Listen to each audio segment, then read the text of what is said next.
you with the open line and sister, trying to, sister, the microphone on, so don't say nothing too loud. You better make sure that horse know how to ride in all this cold. Y'all see that? All right, Brother J.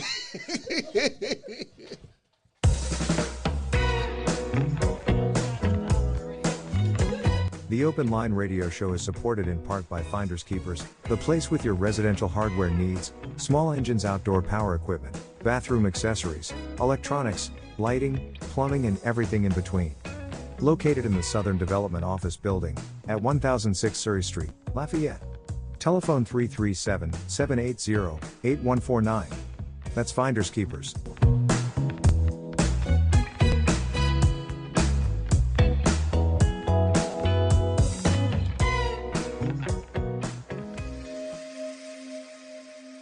You are now tuned into my man, Brother Jay, and our conscious sister, bringing the people the knowledge on the Open Line Radio Show on 88.3 FM, your superstation for South Louisiana. You are now listening to the only FM. radio talk show with its hands on the pulse of the community. It's the Open Line Talk Show with Brother Jay and Sister Kadisha, heard exclusively only on KIEE 88.3 FM, your superstation for South Louisiana.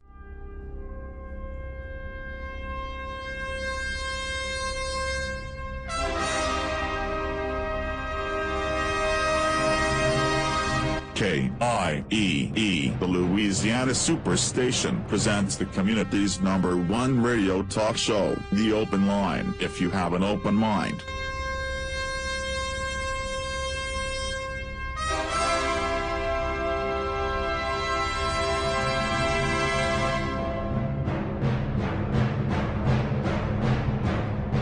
Greetings, brothers and sisters. Welcome to the Open Line. I'm Brother Jay. I'll be here with my co-host, Sister Khadijah. Stay tuned and relax for the Open Line on KIEE 88.3, your superstation. Welcome to the Open Line on KIEE 88.3, your superstation.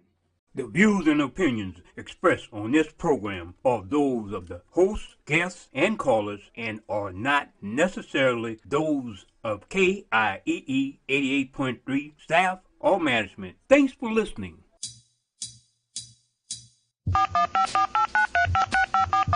The Open Line Radio Show. You can call us at 337-534-0036. That's 337-534-0036. For talk and information on Louisiana Superstation, KIEE 88.3 FM.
Yes, good morning.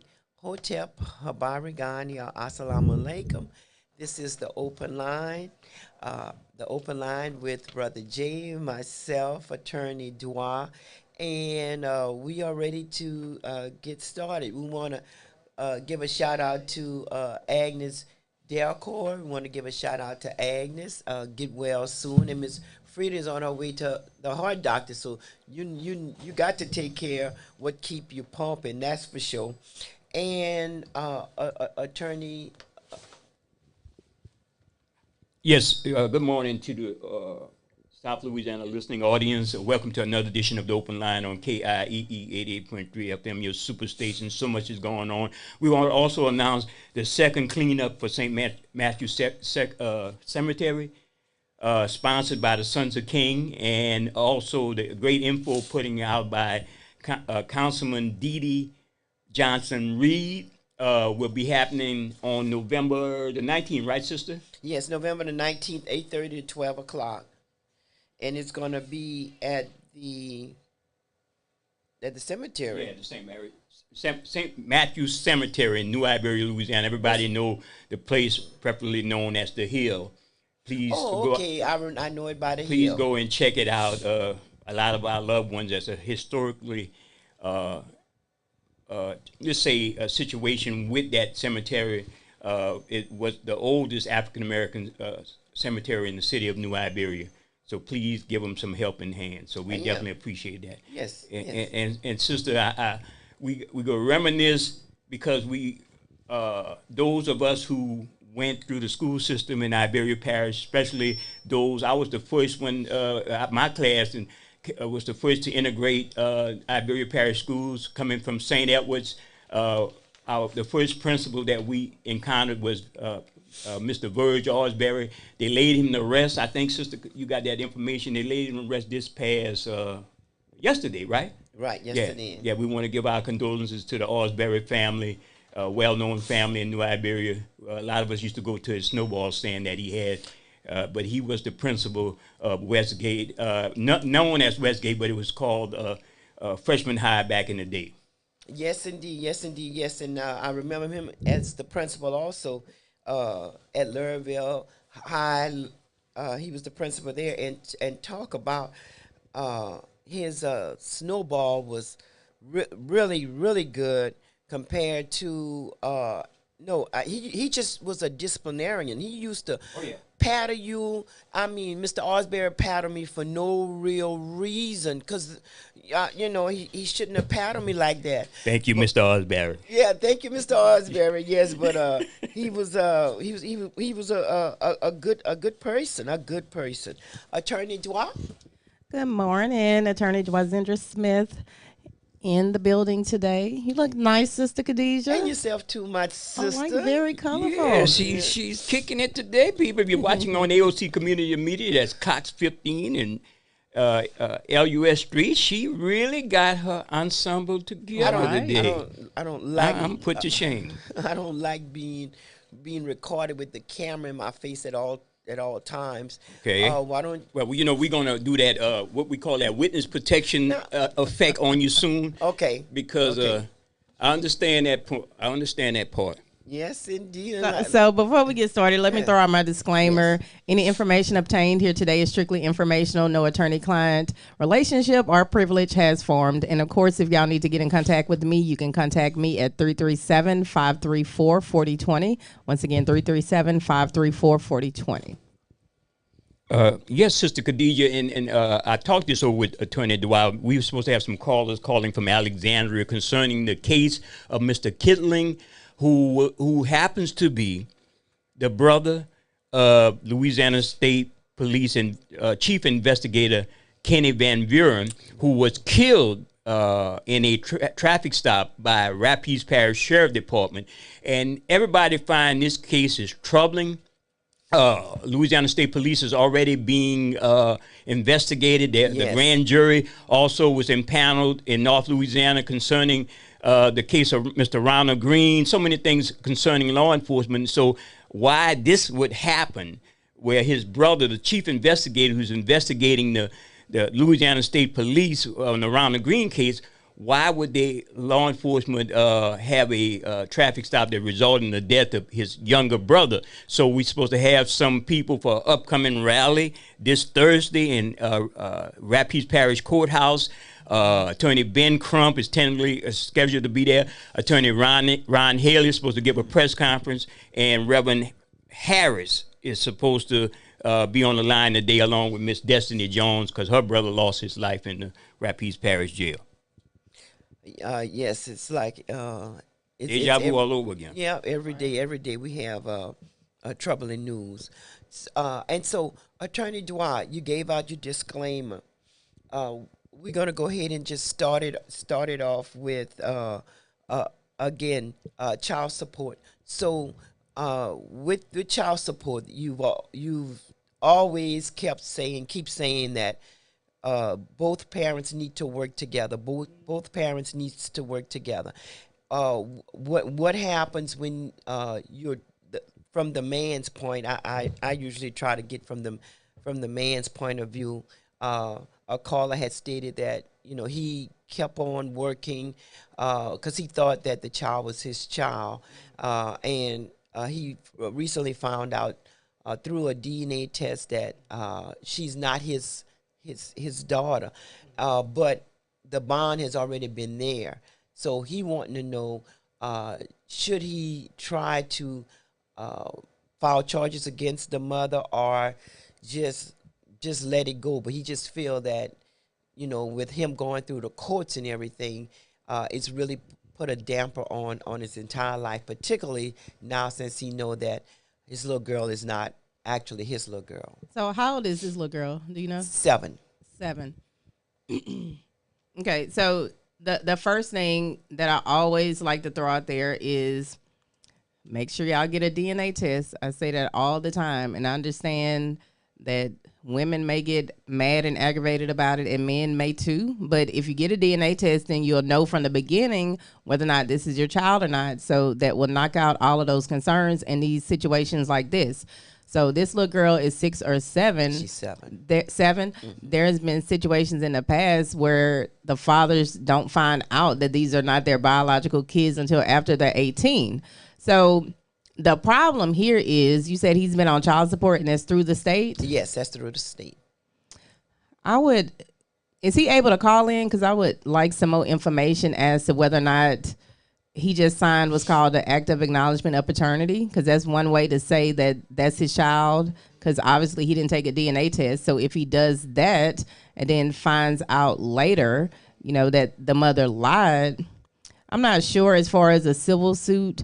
I mean, that may be the way to go, but I've never heard of any that have been really successful. And then, of course, if it's through the state, that 5% fee and everything that they have, they are indemnified from that, so they don't have to give that back to the father. So that's why it's important from the beginning to get a DNA test. They don't have to give nothing back to the father. Oh no.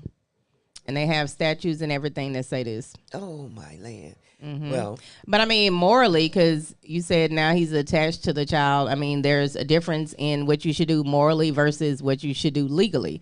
Now he knows legally that he does not have to continue to pay child support or anything like that. And I'm not sure if he's terminated the child support judgment or not. If he hasn't, he needs to do that, because if he doesn't, then he's still on the hook to pay that money. Yes. And that's really a sticky subject. It's a subject that never goes away. And a lot of times our young men are criminalized through that child support system, with them having to go in court and everything, and it's just humiliating. Absolutely. You're trying to make me out of a criminal and everything. When we made our baby in love or with consensual partnership, and now I'm the bad guy. And I agree. Yeah. And that's the problem with getting that stuff worked out from the beginning. We have one of our callers on. Yes, I think we have Reverend Randy Harris of Alexandria, giving us an update and information about the upcoming march on the concerning the Kittling family with the death of Mr. Kittling. Good morning, Reverend Harris. Good morning, sir. Good morning. Good morning. Good morning. Thank you guys so much for taking the time and having us on this morning. We're calling on everybody in Central Louisiana, Lafayette area as well. What we're having tomorrow is a call for justice march. It's between 3 and 5 p.m. tomorrow. We're going to start at Alexandria City Hall, and we're going to march to the Rapides Parish Courthouse. And we're calling for the immediate release of an officer's body cam, Officer Anderson's body and dash cam video footage. As you know, we're expecting to have Attorney Ben Crump and Ron Haley present. At that, they are the attorneys that the family have retained, and there are some conflicting reports as to what led to the fatal shooting of an unarmed Derek Kittling. And by the way, for your viewers and listeners, Derek Kittling is the brother of the third highest ranking state police Lieutenant Colonel Kenny Van Vuren. Yes, sir. So we're asking and we're pleading with people to come out and support this family.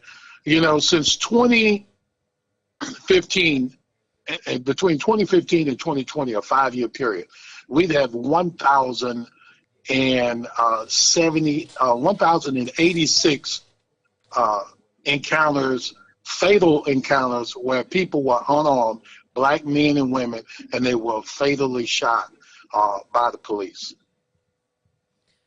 And sir, what alleged violation that he supposedly done that caused him the death penalty? Well, again, we are calling upon.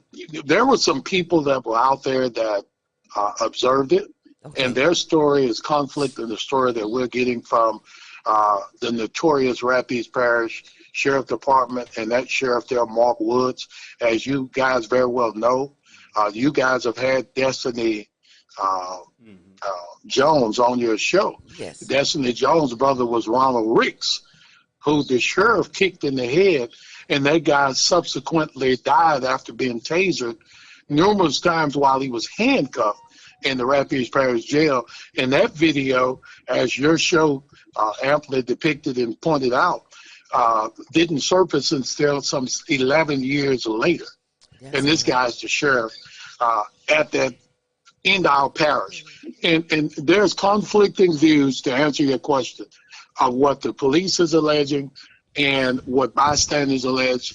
And the police even arrested bystanders and took video footage from them, which is certainly against the law. They were on their own private property, and they videoed this. And my understanding is that they took the video from one of them, I think the wife. They're business owners. They own a florist shop in Alexandria, and put that bail at $100,000. And it's like it's deja vu all over again. It continues to happen. You're expecting a large turnout. Do you think that anything could actually be done, since the sheriffs here in the state of Louisiana and the district attorneys here in the state of Louisiana, they have power, they have unprecedented power. It's hard to really go against what they say and everything like that, but at least you're calling out and you want people to try and participate. Did the made a family try to find some type of closure, which is virtually hard to imagine. What about any children? Yes, he has daughters. He has family members. As a matter of fact, I'm speaking with you via telecommunication because I'm in a meeting with the family as we speak. We just come off another talk show, and we're heading to another one after this one, because as you said, these are countless numbers of senseless killings, unnecessary killings, violent killings. And these people are unarmed, okay? This guy was tased, and he was still shot. After he was tased and allegedly fell forward on top of the officer pushed him off because he's incapacitated, he's tased. And the officer still drew his weapon, fired a single shot, went through his throat, and came out and shattered the back of his head. And he was violently and viciously killed with no weapon. One of the things I want to inject, Reverend Harris, is I know I'm going through conjecture, directly or indirectly related to the case of Lieutenant Van Buren, his older brother, being involved in the investigation with the Louisiana State Police. That is everybody who saw the story, and the story's on national news now, and Vice carried it last night, an article. The strange thing is, how did they not know who they were dealing with if that's the brother of the chief, almost the chief investigator with the Louisiana State Police? I would think somebody in Rapides Parish, and the young man from what the article say, he frequented that area all the time. They should know who they're dealing with. And why wouldn't there was a call to diffuse the situation with people who might know that's his brother? So that's kind of strange. That's the part that perplexes me. Well, that's a very great point. Our concern is that we would have liked to seen the FBI come in and investigate this case, simply because it's hard to ask an agency to come in and investigate it. People are going to say it's a conflict of interest, although Mr. Van Buren has nothing to do with the investigation. They removed him from it. People are going to allege that he had undue influence of it. People are going to allege, I allege myself, that it's hard to ask the Louisiana State Police to come in and investigate a murder when the entire agency is on investigation for murdering Ronald Green. Right. So, and being involved in a massive cover-up. So and we have a United States assistant attorney, United States attorney for this area, Brandon Brown. Right. And our deal is to go next week and ask the Justice Department to look into all of these incidents that are taking place under the leadership or the lack of leadership of these sheriffs. Let me just be clear to your viewers. Just last year, I think we had some 5 or 6 allegedly overdose that have taken place in the jail. There's been 2 or 3 murders that have taken place inside of the jail. Mm-hmm. Okay, so you have there's been multiplicity of rapes inside of the jail, not so much by people who are incarcerated, but there's a man by the name of Stump DeVille who lives in DeVille, Louisiana. He was raping African-American men who he saw shower by performing oral sex on them. Okay, this guy, only after he was reported through a reporting system to a national organization that monitors prison rapes, did the sheriff department even arrest him. And to this day, after he's been arrested some 2 years, nothing has been done. So we have no faith in the prosecutorial system here in Rapides Parish. We have no faith, zero faith in the sheriff department doing the right thing, because there's a multiplicity, there's a plethora of problematic predicament, situational circumstances whereby people have been physically, sexually abused, murdered, and overdosed within that jail. Wow. That sure is a lot on your plate.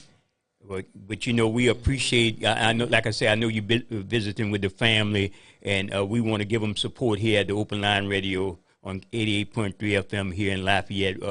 Sister Khadijah and Attorney Smith has always been attentive in listening to our people grievances over the years of being on this show, and we certainly know our audience is in support of what you guys are fighting. And look, let me just say to you and the staff there, we so much appreciate you getting the word out on the family's behalf. And again, it's going to be Thursday tomorrow between 3 and 5 p.m. If you're coming straight down I-49, you take that Martin Luther King exit and you go to Murray Street. You'll go to City Hall. They're going to march from City Hall to probably 2 lengths of a football field to the Rapides Parish Courthouse. And we're asking you to join with Attorney Ron Haley, Ben Crump, the family, and myself and other people to call for these senseless acts of violence to stop that's being exclusively perpetrated against African American men and women. And we need your viewers, your listeners to come out and be a part of what we're trying to do and achieve justice for this family. I tell people in my church every Sunday, it's their day today. It could very well be our day tomorrow. What happens to one of us directly affects all of us indirectly. And then not only that, but then it's all over it's all over the state of Louisiana. Now I'm pretty sure you've heard of New Iberia, Louisiana, where we had Sheriff Louis Ackle, and he was indicted on numerous of violations. Right. Several of his officers went to jail, but my grandson Raymond Shahid Barnett, he went in for child support. They arrested him for child support during the COVID time, and within in the COVID time, in which they wasn't supposed to, for an alleged $5,000 behind, and say that today is Tuesday. Thursday he was getting out. You mean to tell me that he's getting ready to get out and they claim that he committed suicide, leaving behind 4 babies, and that's just the tip of the iceberg in our particular area, Iberia Parish and everything, because we still have some of the best corrupt sheriffs in existence, no matter how you look at it. So I definitely want to say that we definitely send our support, if at all possible. If we would love to ride out there.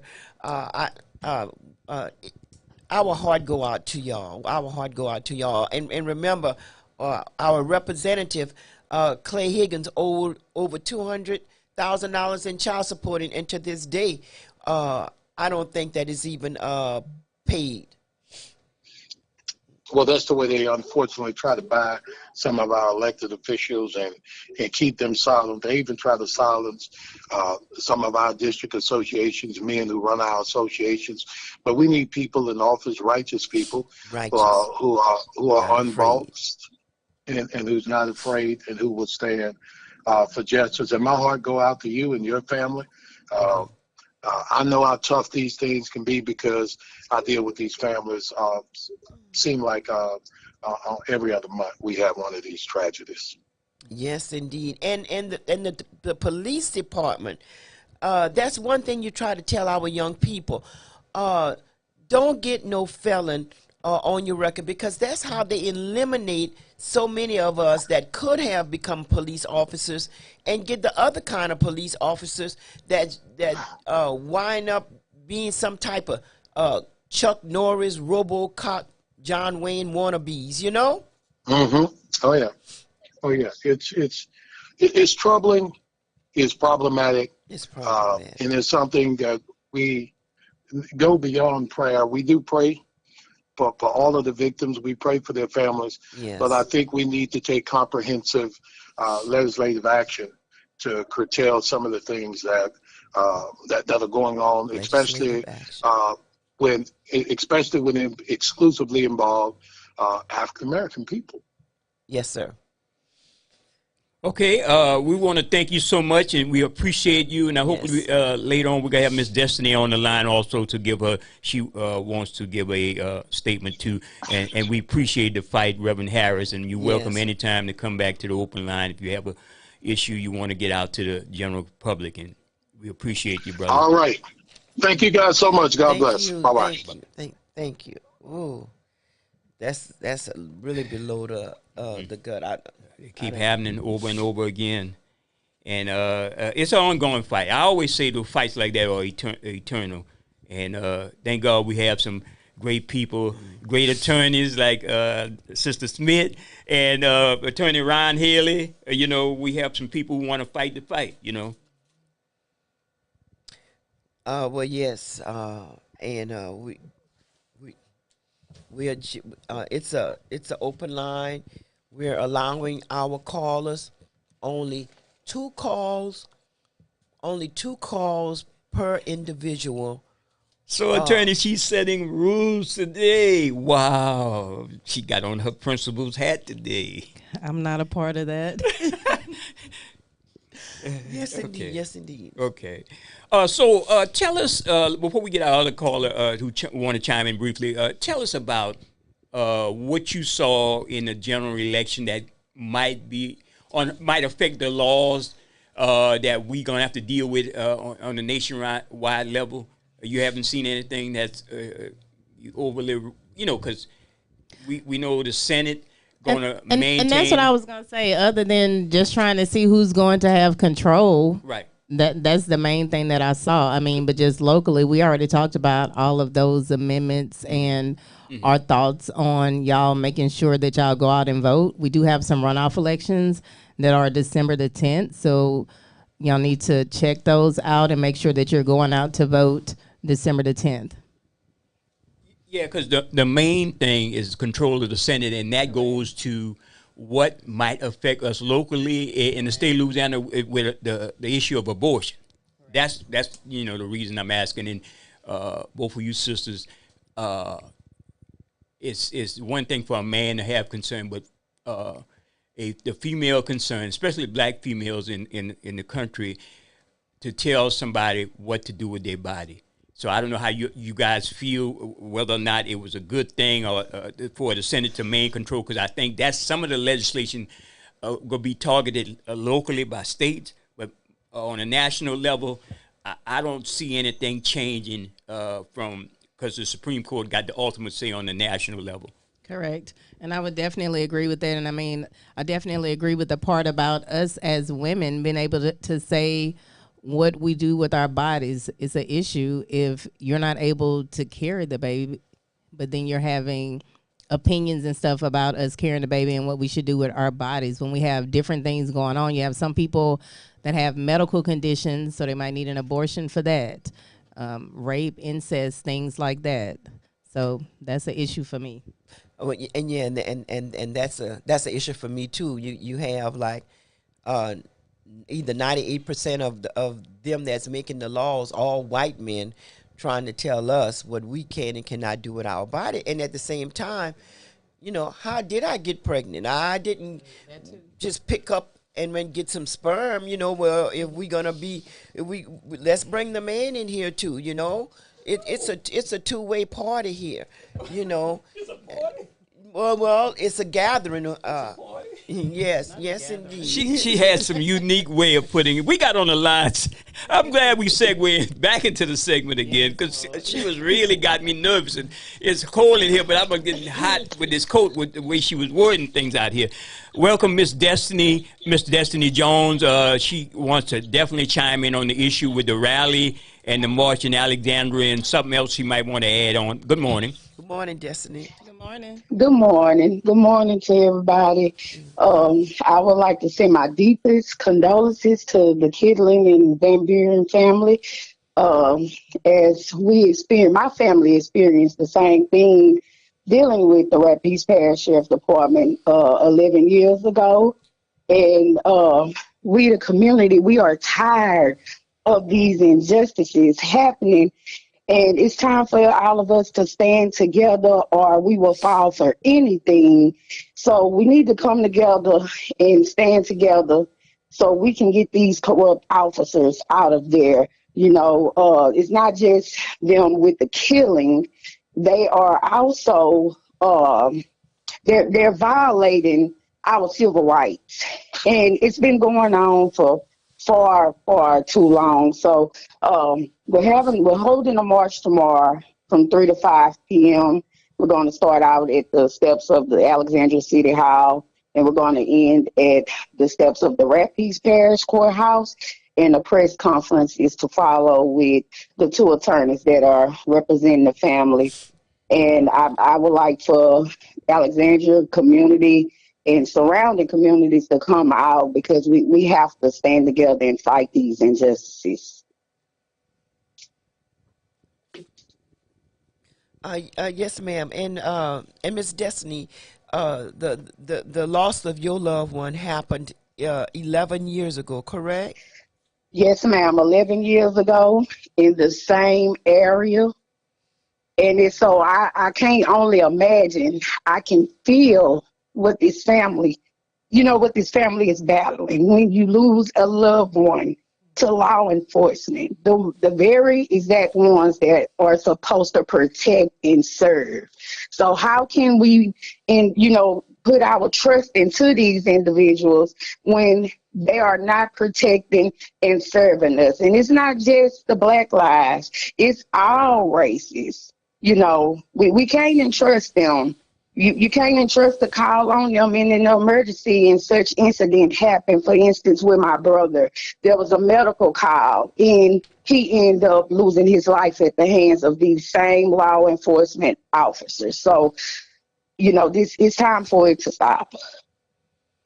And let me ask you this. Have anything been done to those officers that killed your brother? No, ma'am. The only thing I could tell you what was done, they moved them around. They got higher positions. They got promoted. That's the only thing. No one was reprimanded, demoted. No one was charged in the murder of my brother's death. The lead investigating agency, I take it, was the Louisiana State Police, right?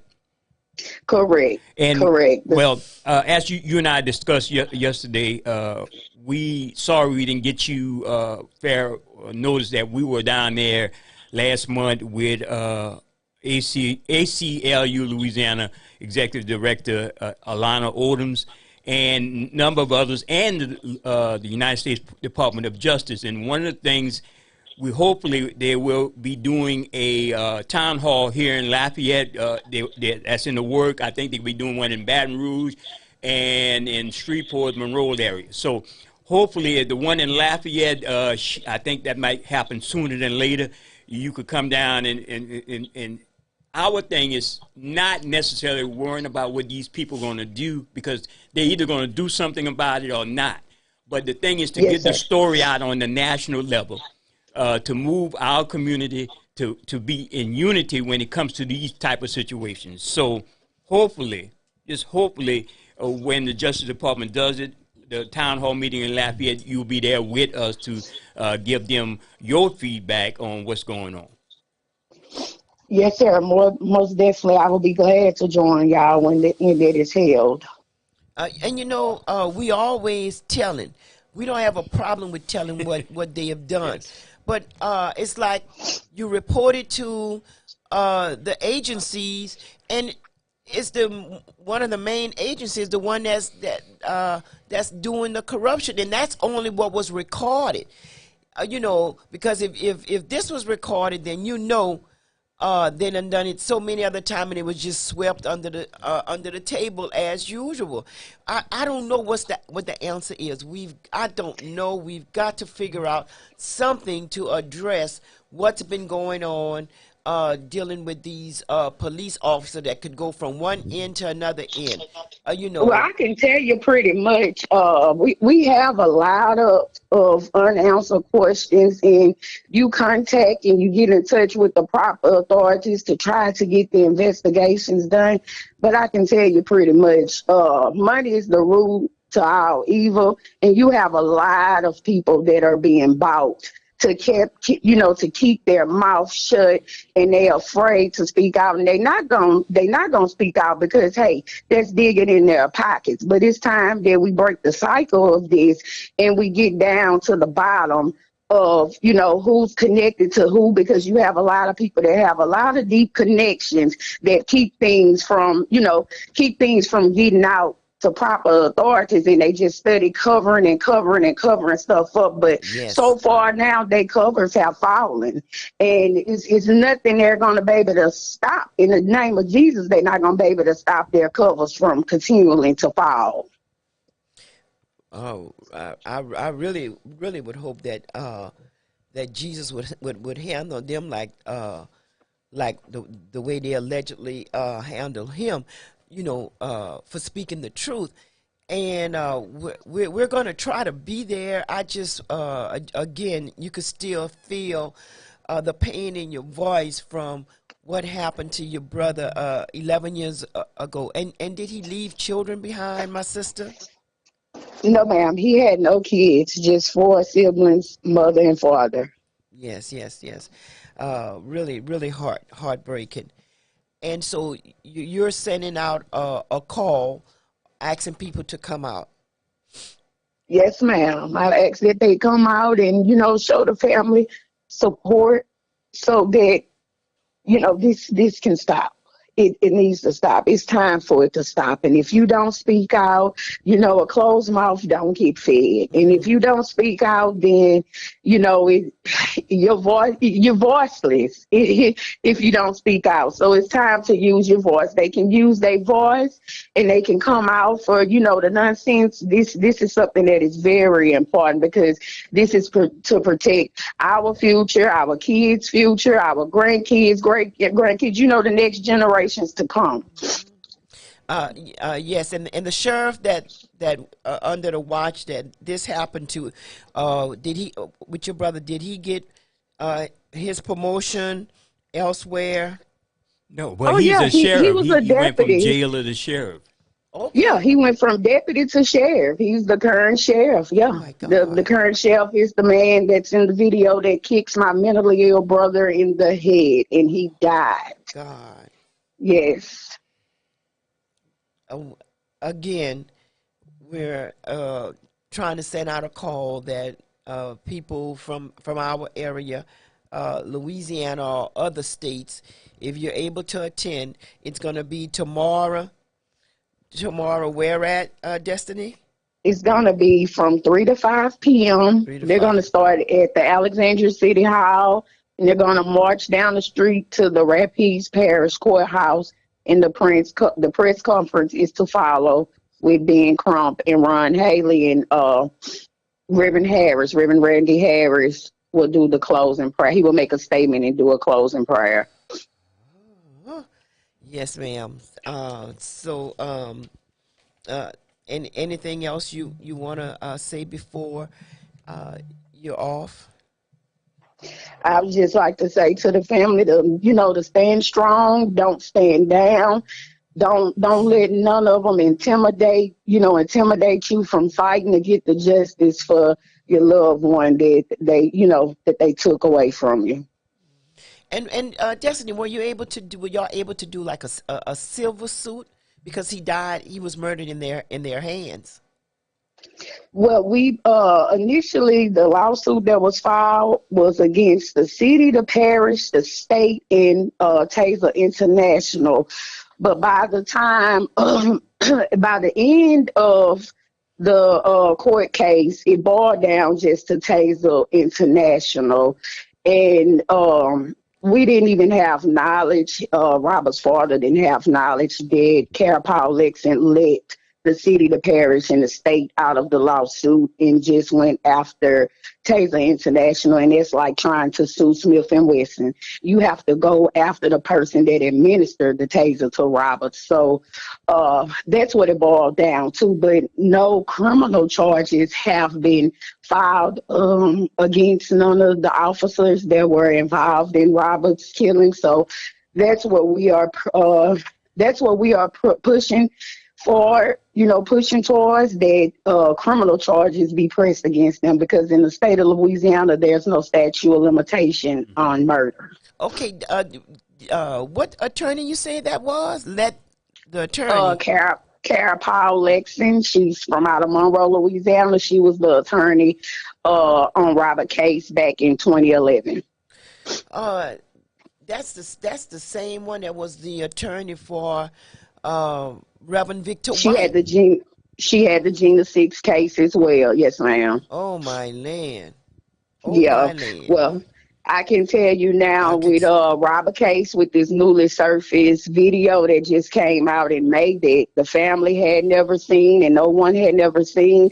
I've spoken with an expert that was on Robert Case. I actually have a new report from the expert, and it's very interesting with the facts that's inside this new report from this expert on Robert's case. So, Carol is not, we have a new attorney that's representing for Robert Case now, because Carol, she wouldn't return phone calls or none of that. So I do believe she know it was some whistles being blown on her, because she would not return my phone calls. Yes, indeed. And Reverend White, I could give you his number. He had the same encounter.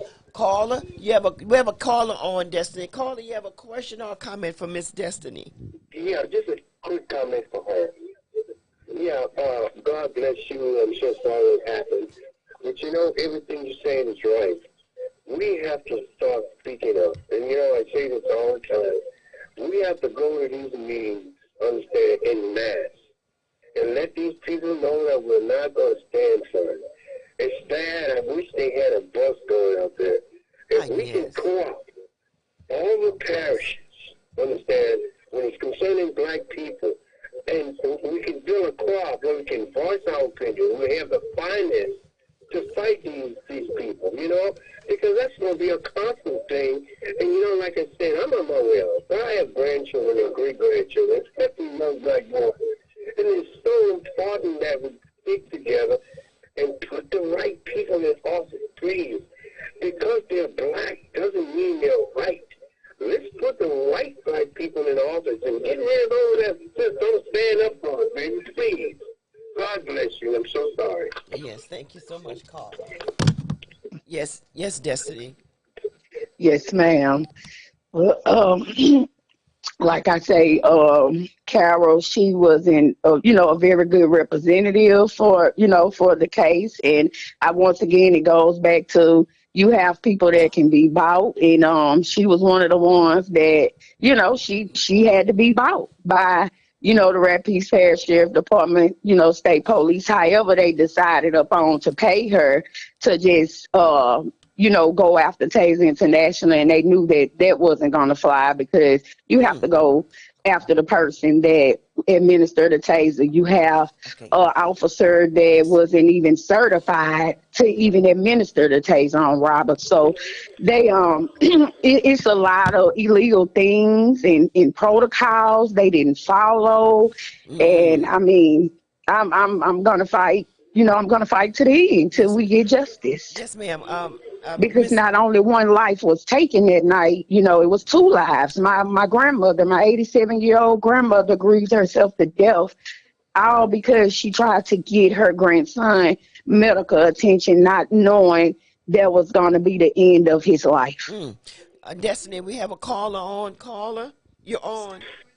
Yes, Miss Destiny, I want to give you your condolences and your credit, because these people made you a real activist, because they woke you up when a lot of us are still sleeping, not realizing that we can't keep letting people who obstruct justice bring justice.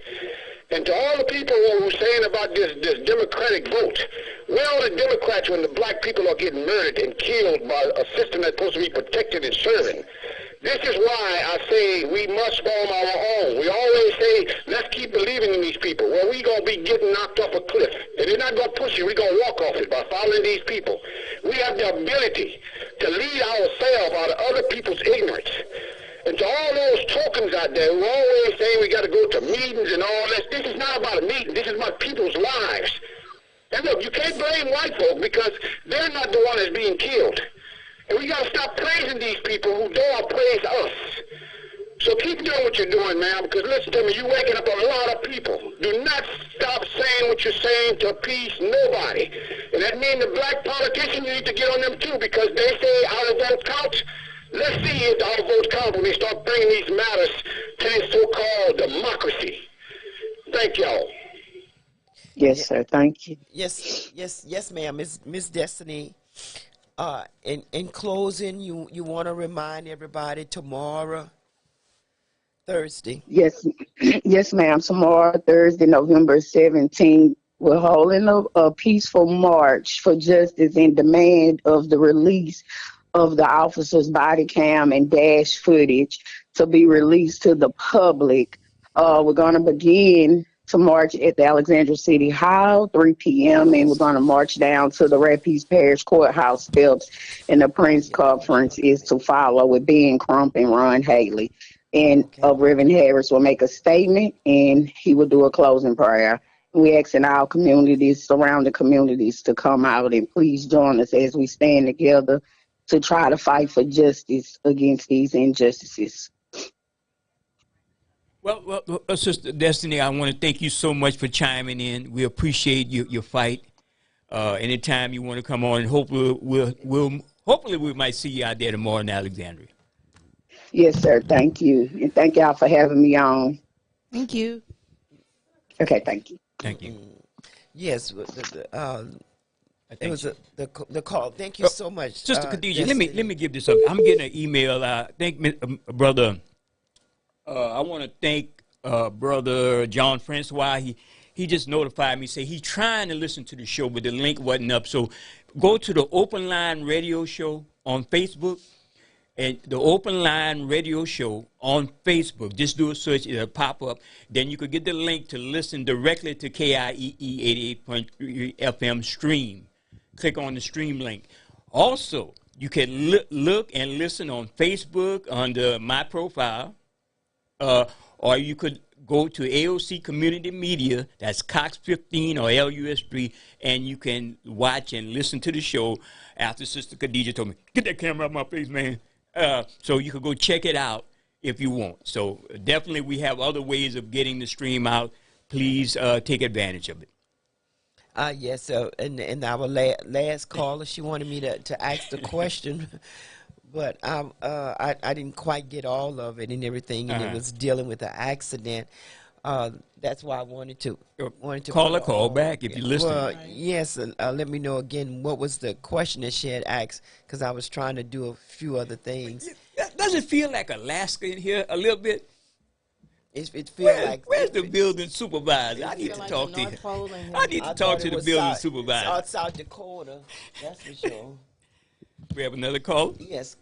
You have. Yeah, that's a long question. You say it. Oh, excuse me. Let me take you over air. You're on. You might be giving a long application. Good morning to all. My question is, I heard y'all talk a little earlier about the state troopers. A person was involved in a very bad accident, life-threatening accident.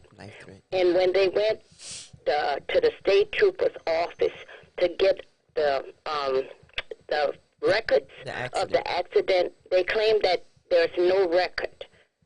So is there anything that a person could do to hold them accountable? Because somebody at the state trooper's office should know the one that went out, the officer that went out, and now they're saying it's no record. So that person has no evidence to even show that they was involved in the accident. Oh, and the state trooper was the leading investigators? Yes, ma'am. Okay, well, there's a record, because if it happened at 12:01 Monday, then whoever was on duty in that particular facility, then they either made a report or what would they do with it? Correct. I mean, they have dispatch records. Right, they got dispatch with them records. going out, and then there should be an accident report. That is my theory. Oh. If you have an officer, you should know who was at that particular time of the accident, who was on duty. But they're still claiming they have no record. I mean, none. I mean, if this is a lawsuit or something, you can just subpoena those records, because that doesn't make any sense, because they know where their officers are, or they should know at all times. So, again, there's a dispatch record that shows where they're being dispatched to. And if there's an actual accident, then there's an accident report. Right, and then you had to give your license for them to get the information down, and he don't know. He could describe the state trooper, or anything? I'll say this. When you're involved in an accident, the main concern was the injury of the people involved in the accident. Okay. So when the state trooper or the police come out, you have confidence in them to think that, okay, they're going to make the report, and then after, we get taken care of to the hospital or whatever, we could go back and get a record of it. And that's the situation. They have no record of the accident. And they're actually supposed to give you like a card. Now, like she said, we could go maybe and see if that person could go to a dispatcher at the date of the accident and see if they have anything. And then, go to whoever's the head at the state trooper. Right. That doesn't make any sense. Right. Yeah. But those are steps seems like you're going to have to take. And then you said it was almost it was a serious accident. So the ambulance driver, which ambulance driver came out and which hospital did they bring him to? They have records of all of that. But they don't have a record of the state trooper making a report on the accident. The car flipped, so it was a very serious accident. Oh, my land. Oh, well, yeah. Well, then you're definitely going to uncover some serious things from that because they're not going to go to the hospital or the ambulance going to bring them to the hospital if they hadn't gotten a call from the police saying, look, I need you to dispatch at 2204, so you're probably gonna have to like work backwards. But there's it seems like to me this is gonna be really. If it's just some concern, I would take this to the U.S. Attorney's Office in either Lafayette, because the Western District, if it happened in the Western District jurisdiction, from Shreveport to Lafayette. Lake Charles, that's the Western District. This is our area, Iberia Parish also. So, I mean, if you had some concern about them not doing the follow-up or getting some timely information based on the fact that they are now doing investigation about the Louisiana State Police, the way they investigate. So I would take that to the U.S. Attorney's Office. Oh, but that's troubling. Because this happened right here on 90. Yes. Okay, well, that's troubling. That's right. I mean, and she could bring the information. Yeah. Did y'all file a complaint? Y'all in the process of filing a complaint? Well, you see, after the person went to try to get the accident report or something, it's like she came to end of the road because she had no information from the state troopers about the accident. So I'll do and pass it on to her. Did they refuse to give her information? And see the dispatcher, the ambulance, and the hospital, and make them accountable. That's what I'm trying to do because, it's very sad. You can get involved in an accident, and the state trooper could simply lose your accident report. Oh, did they refuse, or they told? Oh yeah, they told her they lost it, or they told. It's like it didn't even exist. It didn't exist. Tell them put something in the statement that they don't on writing that they don't have any information on that. Ask them to put something in writing. And then they could go to some of the local media. They might want to go ahead and do an investigation in that because, like, you went to C, nice to get to B. C, you went to the hospital and everything like that. The ambulance couldn't come without you saying bad accident. Come on in, Oh yeah. Well, do a follow up with those agencies. That's all you could do. And then I'll get back to you all. Okay, thank you so much. Thank you all. Yes. Y'all have a blessed day. Yes. There's a troubling video that was posted on social media, and I took it on myself to repost it. As a matter of fact, the ACLU of Louisiana had gotten, I think it's an older video of a Lafayette City Police officer beating a suspect that were handcuffed to the wall. I don't know if you saw that video, Sister Khadijah. It might be an old video, but it was posted about one of these officers go up. I think they go up for getting their job back. They go up to review. So when you have those type of videos, that's very troubling. Whether the suspect is white or black, when an officer go use force on you being a handcuffed suspect, So I hope to share that video with you. I don't know where the video come from or what's the time frame, but I know the ACLU is investigating it right now. So. Yes, and I don't know. Everything has just kind of been troubling, but also on a federal level. Well, in Washington D.C., the student loan borrowers are now waiting indefinitely it got blocked again to see if they receive debt relief under President Joe Biden's student loan forgiveness program. A Texas judge blocked it. A Texas judge blocked it. On a federal judge, they have jurisdiction on certain. Judges could block something if they're in Timbuktu. I mean, you saw what happened with some of the people who were petitioning for what they were petitioning for, and they blocked it. A federal judge concerning the investigation of Trump records, in Florida. So I don't know how that works.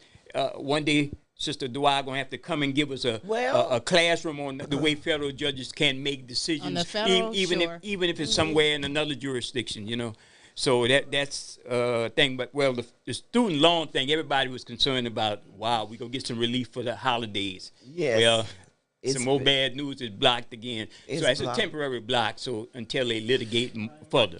And when you look at the SNL scandal, the SNL that was so scandal, long, my sister. Over 20 years ago, hey, they forgave. They did a forgiveness of loan for hundreds of millions of dollars. That's true. Right there, the SNL scandal. Call it. You have a question or a comment. You're on. Yes, I have a question for the attorney. Yes, you're on. Yes, can y'all hear me? Yes, we can. Okay. Yes. Okay. I have a question for the attorney.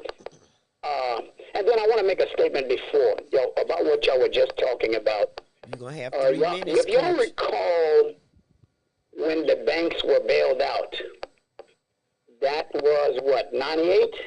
Somewhere in there? I think it was 1998. Yeah, that sounds about right. But I think y'all recall when the banks had to be bailed out because they were in a situation in a country, and banks were bailed out. And now y'all are bringing up the information, that stuff about the student loan. The student loan. And the judge blockage. So here's my question. Okay, Attorney Duan, when judges were being put in place by our former president, a lot of people had begun a conversation about the fact that they felt as though those judges were being placed in these positions so that when needed, they would come to do the work that they were hired to do. So, go over this again. Some people believe they were put there by the former president on standby waiting until it's time for them to do the work that needs to be done, such as what y'all are talking about, student loan, and other things that whenever they're needed, they just throw a wrench in it, and they just shut it down, block it, and they stall it, and then time passes, etc. Talk about Coach. How these judges, if you could, talk about how, like the way the president puts them in, and then they do the work that they do. Aren't they held accountable by the same law that we are all held accountable for, even though they're judges? Yeah. I'll listen. Thank you. I'm not really quite sure I understand the question, but I will say that judges have a judicial code of conduct that they have to follow, and that's both state and federal. So whatever it is for federal, that is what they would have to follow. Hope that answers your question. I know at one time in maybe some, I'm not exactly sure, maybe some 20 or 25 years ago, the attorneys from the state of Louisiana took Louisiana to court because the black attorneys were not even given the opportunity to become judges.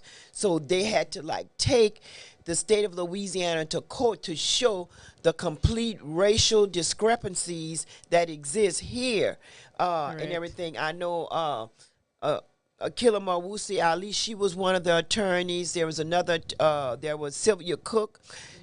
She was one of the lead attorneys. And several, Bernadette Stevens, Bernadette somebody out of Frank, out of out of Bro Bridge. Several of the attorneys came together, and they fought to be able to have the opportunity to be judges.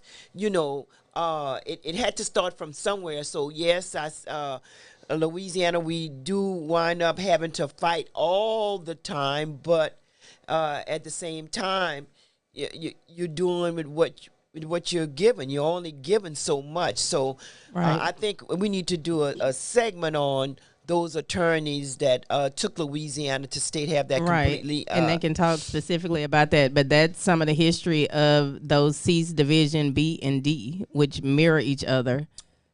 So that's exactly what you're speaking of. Mm-hmm.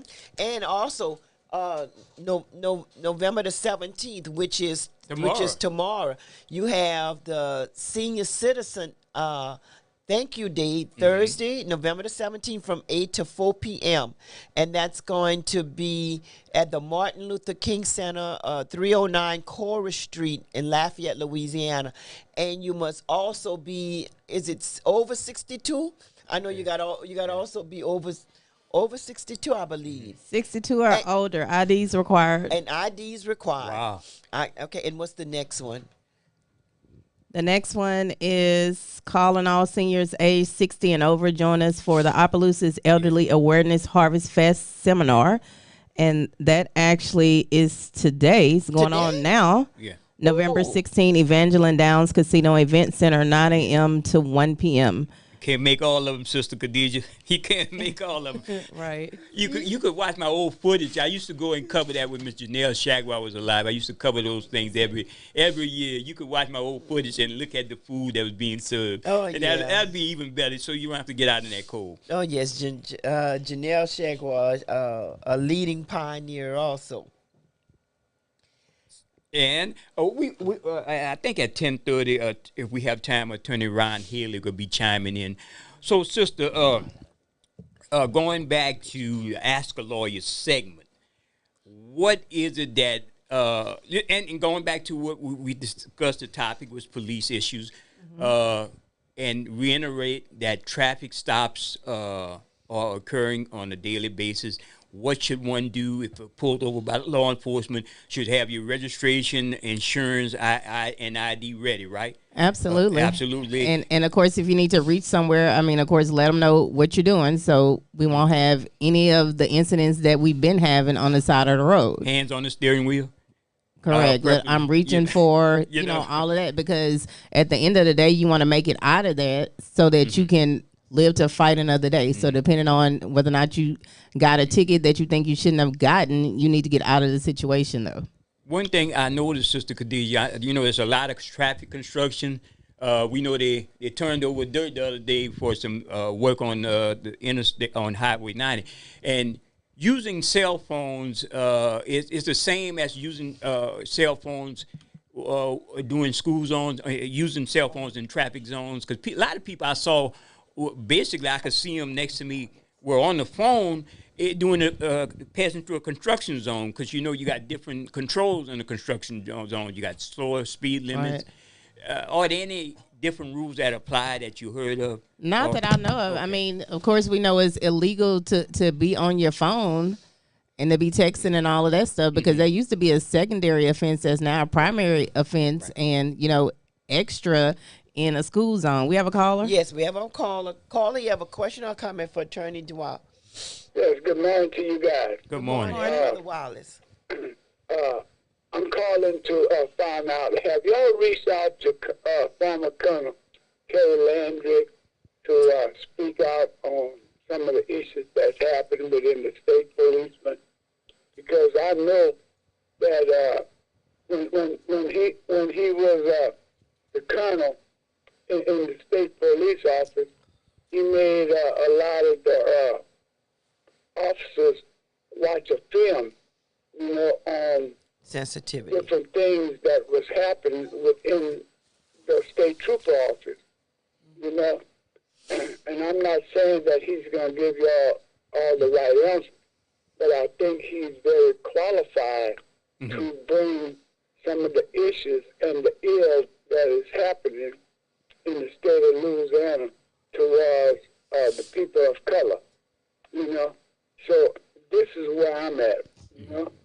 And again, that's one of my concerns, you know, to reach out to him to see where his issue is on all the ills that's going on within the Louisiana State Police Department, you know. So, and again, you guys are having a wonderful show, a very informative show, and I thank Attorney Dwyer for bringing all the legal issue that is going on in the city, the parish of Lafayette and surrounding. Thank you, guys. Thank you. Thank you, Mr. Wallace. Yes, certainly there's a lot going on. Also, Miss Green, the mother of Ronald Green, was speaking before the panel in Baton Rouge. Couple that she had to go back to the trial started in North Louisiana concerning the investigation with the Louisiana State Police. So we want to give our deepest support to Miss Green, who you and I met, sweet person. Yeah, the whole family. The whole family. And, you know, to see the sadness in the family concerning her son, you know. So it's so much going on with the state police. And I think it warrants, if you have that much going on, it warrants some type of national involvement to look at and to make public, to better guide the people how to deal with what's going on in the state of Louisiana as it relates to the Louisiana State Police. So it's ongoing. It's an eternal fight. It's a fight probably never going to be over with or never. But here's the good news, Sister Khadijah. Your president is running again. I mean, your former president. I'm sorry, I worded it wrong. Your former president. He was everybody's former president. Boy, you can see the look on you. Well, yeah, I can see it on television. But certainly we're going to have some, maybe another 4 years of chaos going on, back and forth going on, some good entertainment going on, all kind of stuff could be going on in politics. So I don't know how that go. What the community has to say about it, you know. All right, so that's the open call to the community. No. What y'all have to say? Boy, she's good today. She don't want to touch that one. I love it when she's good. So, Attorney Smith, going back to child support. I think she was done with her child support questions for the day. Yeah. One of the things, the seniors, with all the events happening, there are several groups and organizations are raising money and padding up the food banks and so forth. So please support those food banks, because you know right now I do think we have an explosion in homeless people. I'm seeing in the overflow of the stuff that's going on in Lafayette. I'm seeing the overflow in New Iberia, you know, at different intersections. So we certainly have, the economy is supposedly picking up a little bit. So hopefully we have gonna have some relief starting in 2023. And that's what perplexes me about government, big government. You know, they could spend almost $1 billion to go to the moon. You saw the rocket take off last night. They were going. They actually the test rocket is going to the moon. You're right. They could spend almost $1 billion to go to the moon to see if they got some rocks and some water to get out there, check the air and everything, and they don't want to spend money on the homeless people. But the here's veterans what you get out of that wonderful experiment called space exploration. You get all type of byproducts. You get computer chips, you get knowledge of medical science, you get everything out of it. Going to the moon? And you don't get that from no moon. You get instant coffee. You got instant coffee because it started way back in then, you know. So it's taxpaying money that's just completely being torn, going to waste, you name it. So you don't believe in science? I didn't say I didn't believe in science. Well, that's part of the scientific. You're not going to find nothing on the moon except rocks and a little dab of water. So and who have the money to try to ride up to the moon. It gives you better riding cars, self-controlled cars, where you don't have to drive through speed zones on your cell phone. Caller, you have a comment or question for Brother Jay, because he's the only one in here right now. Comment for Brother Jay. Brother Jay, I heard you just a few seconds ago, well, now it's about a minute ago. Yes, sir. And you brought up about somebody making an announcement to run for the White House. I was trying not to go there, but we had to fill in dead air. And I'll just say a statement of that song by Frankie Beverly and Mays. Silly games, those silly games that people play. Mm-hmm.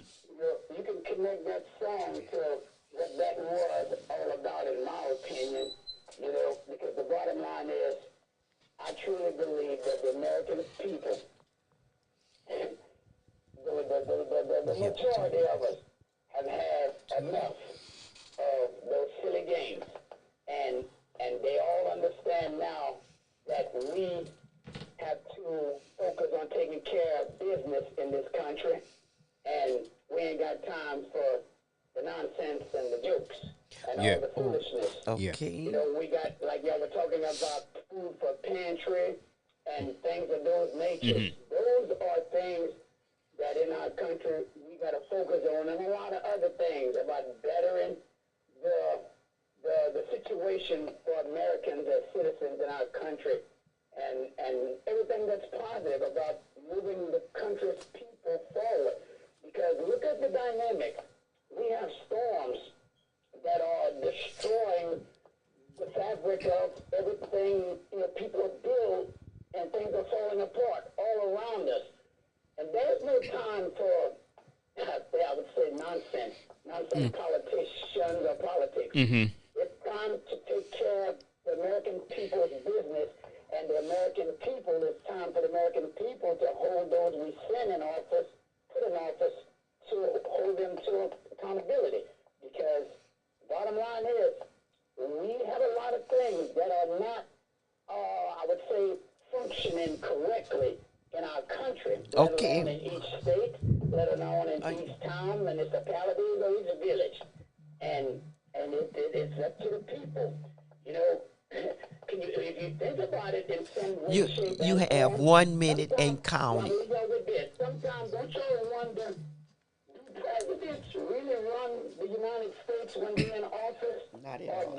Or do 100 representatives that we send to Congress, do they run it?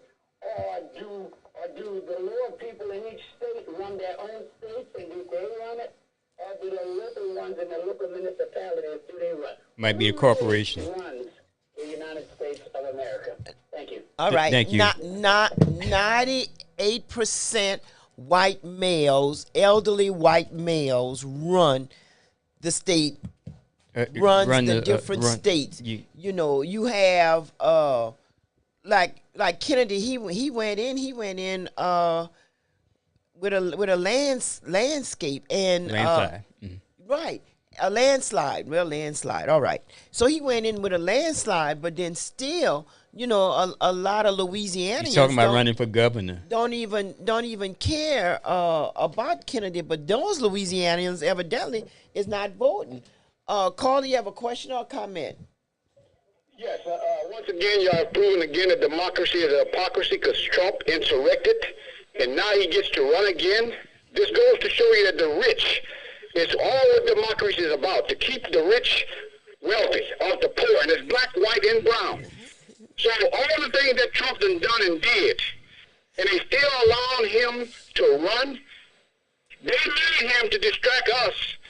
For them to do what they have to be doing to us now is raping the country, black, whites, and everybody who has a job. Because number one, Trump did not hurt black people. He's hurting more white people than anything. And we got to understand our fight is not with these people. We have to build our own platform.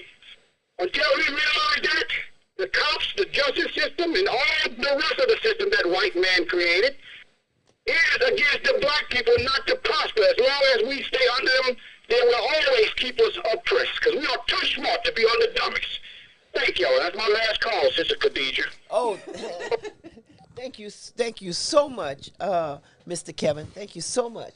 Well, I know at 10:30. Yeah, we're expecting the call from Mr. Haley. All right. So tentatively, I know he's busy. All these things are fluid on the Open Line show. We run a fluid show.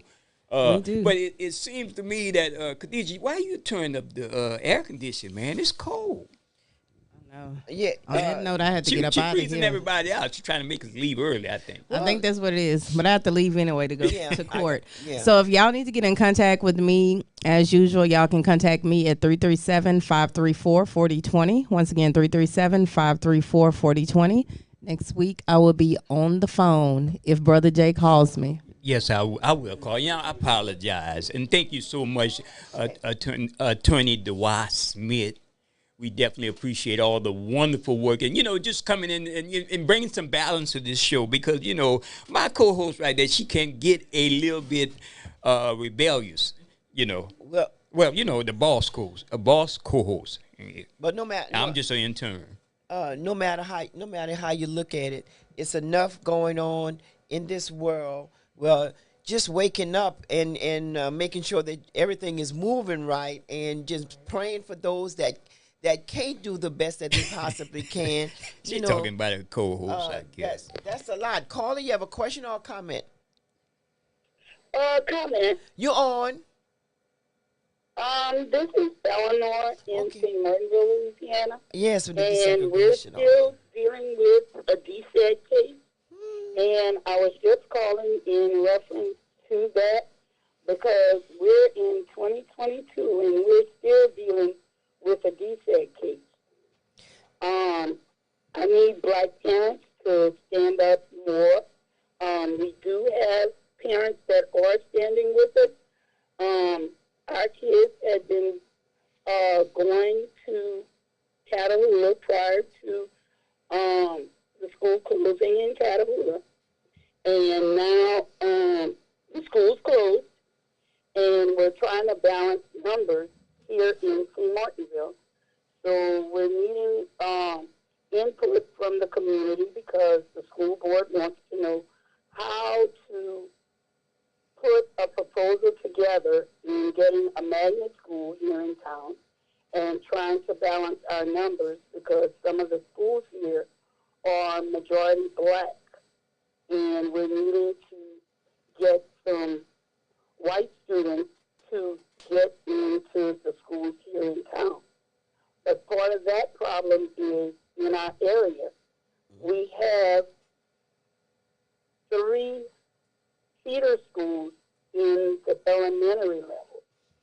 So with that being said, it makes it hard for your numbers to be right when in high school and junior high they'll balance.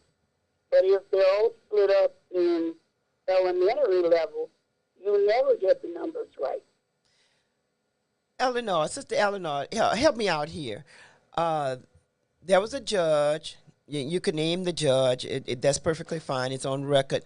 That decided to have St. Martinville in a desegregation order. That signed the order. Can you elaborate on that? Because it was a judge that signed to close down the Catahoula school. Yes, ma'am. Okay, so why? Basically, the school was closed because the numbers were not there. What? And the school prior to 2016 was basically majority white. There weren't enough black students basically in that area. It was an all-white school for quite some time. Okay. And basically when they integrated, when they went and rezoned and put children from St. Martinville going there, it still wasn't enough numbers because they didn't have those numbers. Okay. They didn't have those numbers. And no, ma'am. They didn't have enough black kids in that area. At the time of close, they had somewhere around 120-something, 130 children at the school. So this meant like some classrooms actually had maybe 12 children in a class. And help me out too. You also had kids that were mixed that they wind up labeling as white. Yes, ma'am. And yes, ma'am. And that wind up slapping them in their face. Right, because one drop if of they black would have blood, you put black. those children as other or black, then they wouldn't have that much of a difference in those numbers. Okay, so you want St. Martinville and surrounding areas to know that on this particular day at this time, what are you the school requesting? board is supposed to come up with a plan by December 9th on whether or not to reopen Catahoula, because that has the judge that ordered that the school be reopened. It has to meet certain criteria, and the school board, has not voted yet on whether or not to open the school. So I need to hear from parents in St. Martinville whether or not they feel the school should be open, and if it should be open, how do they open it? Because they need feedback on how that school is to be reopened. What's it supposed to look like? Yes, it's so reopened. It's so elementary. You want to take my child who's catching the bus right here, not too far from the house, and bus my child to go to Catahoula so your numbers could come out and the federal dollars could come in. Yeah. I'm just lost. Some reverse busing. Well, I'm lost because the black kids you lost have also, okay. of St. Martinville that were rezoned were bused for 4 years. And no one saw that it was dangerous, that they were getting up early, that they were having to travel this distance to Catahoula during cane season. Now that the shoe is on the other foot, it's so detrimental. It's so early up in the morning, and they got to be getting on the bus between 6 and 6:15. Our kids done that too. It's too far to travel. Yeah. It takes so long. Our kids travel the same distance. It's so long before emergency response can be brought over there. Our kids were put in that situation as well. Sister Eleanor, what I'm not understanding is we'd like to invite I her. want to do it to come to St. Martinville, but our kids had to do it to go to Catahoula. I understand. So what's the difference? Sister Eleanor, can you? Because our kids are black. That's a good statement. Look, we're gonna have to close on that, Sister Eleanor. And can you come in next week on the open line? We'd like to have you next week. We have another call on the line. Yes. All right. Yes, So I sure will. okay, all right. Thank you so much. That's Sister And Eleanor keep up- with the All right, DSAG thank you. case in St. Martinville and Catahoula, the right. controversy. So right now on the line, we're going to go straight into the line. We got dynamic young brother, Attorney Ron Haley, to give us an update on the march and justice for Mr. Kittling out there in Alexandria. Welcome, Attorney Haley. Hey, good morning, brother. How you doing today? Great, my brother. Great. Tell us what's going on, man. So tomorrow we're having a march. Myself, Attorney Ben Crump, activists in the Rapides Parish area. We're going to march from City Hall to the parish courthouse in unison, asking for a very specific message. We need transparency and accountability for what happened with Brother Kittling. Once we get to the parish courthouse, we're going to have a press conference. Myself, Mr. Crump, the family, and other activists in the area.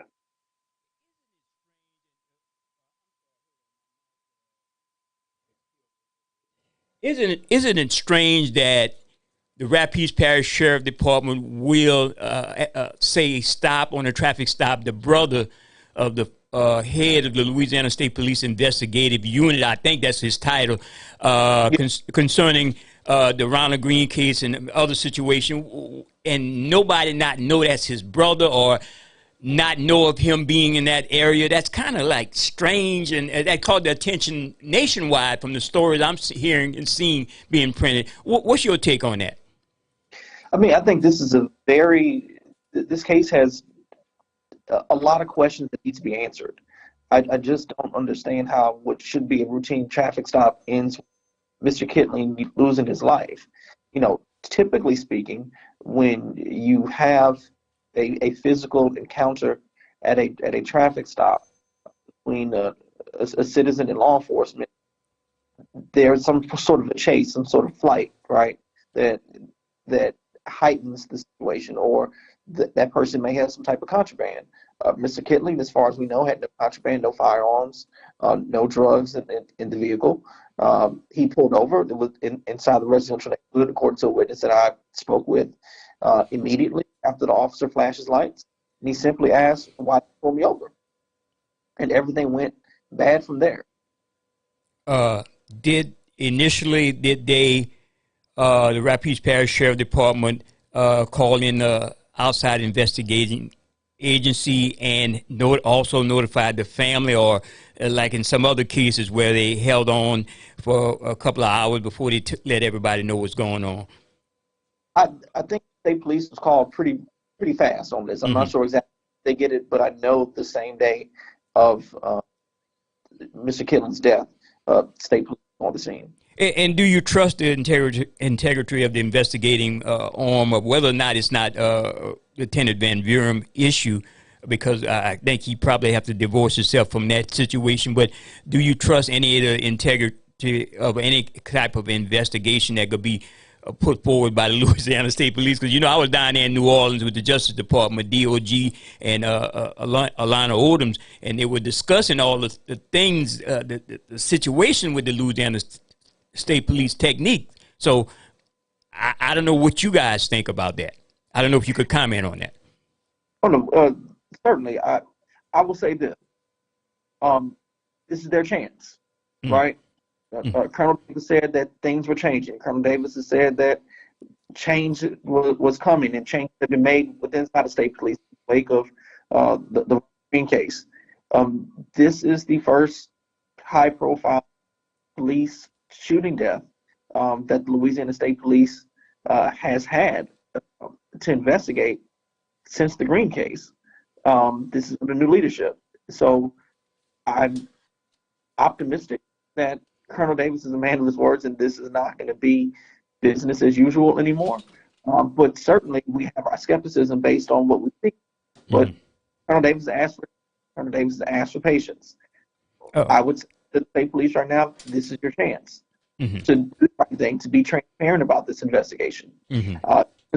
Though that this has almost been 2 weeks, they are about to bury Mr. Kittling this Saturday, and yet the only information the family has had has been from witnesses that have come forward, Samaritans that have taken and shared their accounts via their cell phones.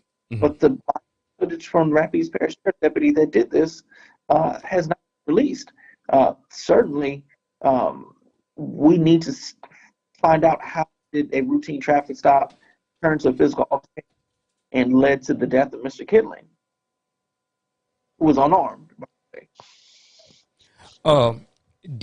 And there is cell phone video from the bystanders, right? From according to what the articles, right? Yeah. And have you had a chance to review any? I have. I think 3 or 4 different videos. Yeah. So I mean, the preliminary word out there on the street is it contradicts some of the statements of these officers from the Rapides Parish Sheriff Department. No, it does, and we could jump into that, brother. One of the things that was striking to me is that the justification for the officer shooting Mr. Kittling was the fact that Mr. Kittling went for his taser. And certainly in a situation like that, if a citizen were to disarm an officer of the taser and then attempt to tase the officer, that may be grounds to use deadly force because of the danger that puts the officer in. However, the problem with that train of thought is that Mr. Kittling never got the taser. What's the problem with that thought is Kittling himself actually And that's an important distinction, okay? Because once the taser is deployed, it takes about 2 to 3 minutes to wind that taser. So essentially, once the taser is deployed, it is essentially a useless piece of equipment until it's wound back up. And if Mr. Kittling is charged, if in fact he reached the taser, Attorney Haley, you're breaking a little bit. Maybe you might want to be able to, if you can move. We want to keep you on the line. You're breaking a little bit. Okay. Can you hear me better now? Yes, sir. Yes, sir. Okay. And so it's an important distinction, because if Mr. Kittling reached for the taser, and that's the reason why the officer felt he needs to use deadly force, if the taser had already been deployed, it hit Mr. Kittling, that taser itself is rendered essentially useless until it's wound back up and charged. Right. Thus, him reaching for it is like him reaching for a water gun. Right. There's no reason for him to have been shot for reaching for a taser that cannot be used, if in fact that's what happened. If in fact that's what happened. Now, he was also shot in the throat, right? Yes. Oh. And to let's say to the issue of the press conference tomorrow, will it reveal? I know I'm asking too much, but that's the nature of these talk shows. Will probably reveal much more information to the general public other than what the local media has. Yes, I mean, we plan on going in detail with the videos, what we have seen, explain them in depth as to how and why that the story that has been put out there to the public from the Sheriff's Department just doesn't make sense. And we're going to demand for transparency. We're going to demand for the release of that body cam footage and the dash cam footage. Right. Okay. Well, Attorney Haley, would you mind taking one call? We got a caller. Go ahead. No, absolutely. Yes, I would like to know if there was a body camera news during this incident. Was there a body camera news? The Sheriff's Department does have body cams. I'm not sure if this officer was functioning, but they do have body cams at Rapides Parish. Yes. Thank you. Okay. Yeah, and it's the issue is again to get out there and garner support for the family. And do you see this as an important case? Again, I know you talked about whether or not the Louisiana State Police investigative issues will somewhat change what the colonel said and others say. But do you see it as a case that's very important now? The fact that the Justice Department will be down in the state of Louisiana for 18 months looking at feedback from the public on the Louisiana State Police. What you see? I mean, I think this is a very important case. This is a case as it pertains to the state police in order to garner public support, again, to rebuild their reputation. Again, this is an opportunity for them that you said, give us a chance to fix our problems, to show that they are in the process of doing that. But I will say this, the longer that this goes on without any transparency, it looks like it could be business as usual. Mm-hmm. Yes, that's well, that's that goes exactly. And that goes to the individual sheriff having that much power, because they could cooperate with the Louisiana State Police or the Louisiana. I don't know if the Louisiana State Police has any power to demand them give all the information. And one caller called in mentioning that there was a horrible accident, and the state police came out there. They wrote up the incident, and then afterwards, like they tried to go and get a copy of the accident report, and they're saying that there's no record. The state police is saying there's no record, and yet the person went to the hospital, had injuries. The car had flipped over. So it seems like to me the state police is still doing business as usual. And listen, this is an opportunity for them, and I agree with you wholeheartedly. But this is an opportunity for them to, in a very public way, come clean. You took the words out of my mouth, to come clean with transparency. And remember, the big part of our issues with state police, it's not the just the actions that took place. It is what has happened with these investigations afterwards, that they have been very untransparent. And we know the flow of information on the cases that I'm involved in with the state police was coming at a snail's pace. If it wasn't for folks whistleblowing and providing leaks and information, we're still behind the 8 ball. Yes, yes. So again, give us a little bit more about the rally and press conference tomorrow. So tomorrow from 3 to 5, folks there, please come out and support this family and our mission to get justice for Brother Kittling and to demand transparency and accountability. It is at 3 p.m. starting at City Hall in Alexandria, and it's about a quarter of a mile walk to the parish courthouse, where myself, Ben Crump, and activists from the area will have a press conference and a rally at the courthouse. Okay.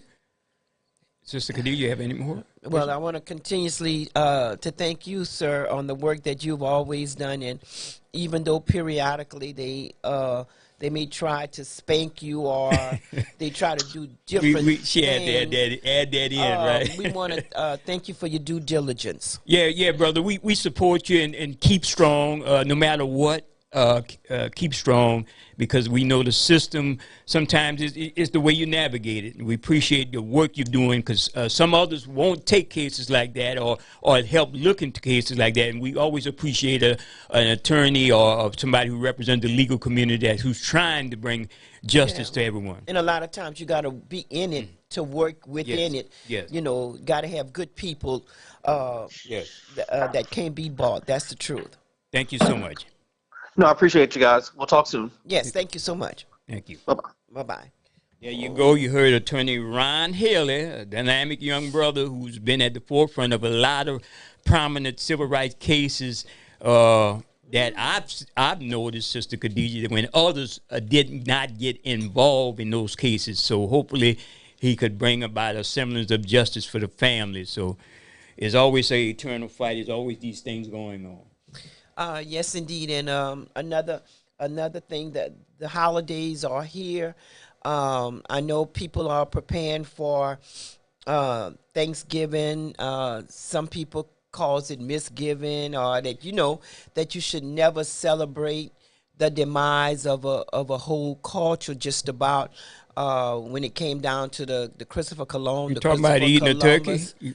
I thought you was, because they got animal rights who did not discover America. The indigenous Americans, they were here beforehand. So look at Thanksgiving, aka like Brother Takuna would say, misgivings, as an opportunity for family to kind of like be together and appreciate each other in all type of avenue. Be mindful that in some families we have those that are, how would I call them? The Grinch or whatever and stuff. Show love and compassion. The Grinch stole Christmas? Show love and compassion to each other. And remember, crime usually happens more around these holidays. You don't need to try to go and rob nobody to get some diamonds or anything like that. Let's just learn how to just love and respect each other and stop all the senseless, every other day, brutal murders. And on a serious note, put the guns down.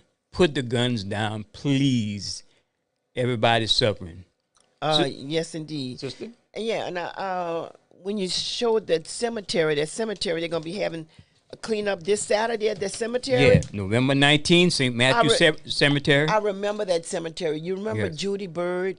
Judy Bird used to do a lot of like TV things. Yes, from New Iberia. Yeah. And also, and she was a good fighter, and also another good fighter from Iberia, New Iberia, or the world, was Jacqueline. Shout out to Jacqueline Jarrag Dudley. Shout out to Pastor Albert Hill for all the work he's doing. I've been talking to the brother. He got a lot of programs he want to bring forward in New Iberia with the youth. We got to have more people involving with the youth when it comes to organized sports and stuff. So, Sister Khadijah, yes, I'm going to see you probably next week. Yes, okay, we are out of here. We want to thank everybody that participated and those that were able to called in and not called some 5 and 10 times. Really appreciate that. Have a blessed day.